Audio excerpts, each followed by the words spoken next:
Vous écoutez Europe 1, il est 9h32. Le journal des médias avec Thomas Joubert. Bonjour Thomas. Bonjour, à la une ce matin, M6 confirme l'entrepreneur Bastien Cadéac à la présentation de Capital. Michel Drucker dévoile la nouvelle formule de Vivement Dimanche et Nabila affirme qu'elle va tourner une fiction pour France 2, mais la chaîne dément. Et on commence avec cette information exclusive. M6 confirme l'entrepreneur Bastien Cadéac à la présentation de Capital, malgré la polémique. Le nouveau présentateur de Capital était présenté comme un entrepreneur à succès par la chaîne, mais il aurait largement menti sur son CV, on vous le racontait avant-hier, puisque la start-up qu'il a créée a été un gros échec financier. Malgré ses mensonges et les approximations sur son parcours, M6 a décidé de conserver sa confiance au futur présentateur de Capital.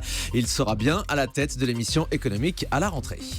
Nabila affirme qu'elle tourne une fiction pour France 2, mais problème, la chaîne dément. Eh oui, dans une interview à Paris Match cette semaine, Nabila annonce qu'elle incarnera un nouveau personnage dans la série Aïcha de Yamina Benguigui pour France 2. Selon elle, le tournage est prévu pour le mois de septembre, mais la direction de France 2 nous a totalement démenti cette information. Et pour cause, la série Aïcha est arrêtée. La chaîne ne développe aucun nouvel épisode.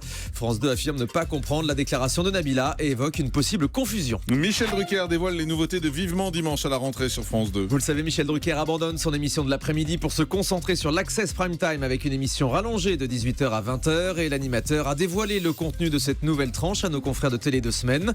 Vivement Dimanche prochain sera désormais découpé en 3 parties. La première s'appellera Vivement la télé et sera consacrée à la télévision. Michel Drucker recevra les stars du PAF et mettra en lumière tous les programmes de France Télé. Dans la deuxième partie, place à l'actualité culturelle et populaire avec un invité fil rouge qui restera pour la 3e partie qui sera elle dédiée uniquement à l'humour. Michel Drucker sera entouré de ses humoristes habituels et de petits nouveaux. Cette nouvelle formule de Vivement Dimanche prochain commencera le 28 août sur France 2. Une soirée spéciale Coluche ce soir sur France 3 à l'occasion des 30 ans de sa disparition. L'humoriste est mort le 19 juin 1986, il y a 30 ans. France 3 rediffusera ce soir le film Ciao Pantin en 2e partie de soirée. Et dès 20h55, ce documentaire inédit, Coluche, le bouffon devenu roi.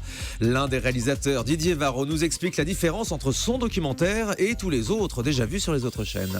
Eh bien, nous, on a pris un parti pris radical, ne pas raconter son histoire pour effectivement se recentrer sur la personnalité.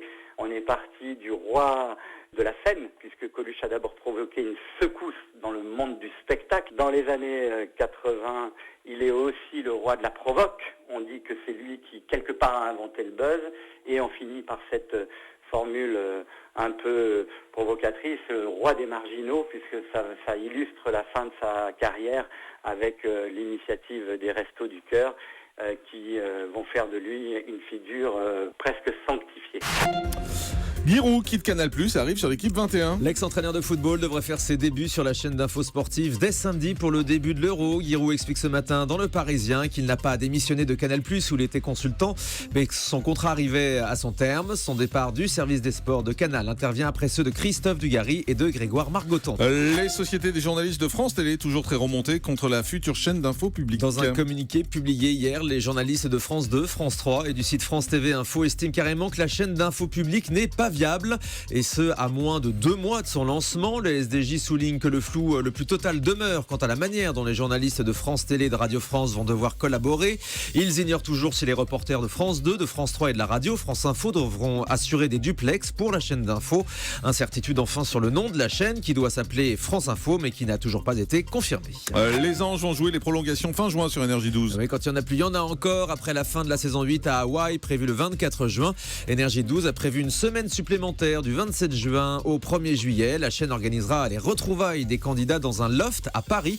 Le tournage de cette semaine parisienne commence dans quelques jours. Allez, on termine avec le chiffre du jour. 20%, la part que détenait toujours la principauté de Monaco dans la chaîne TMC, mais le groupe TF1 vient d'annoncer ce matin le rachat de ces 20%. On l'apprend à l'instant. À travers un échange d'actions, TF1 devient donc l'unique propriétaire de TMC. Monaco fait son entrée dans le capital de TF1 à hauteur de 1,1%. Ce changement qui paraît anodin pourrait ouvrir la voie maintenant d'un changement de nom peut-être pour TMC.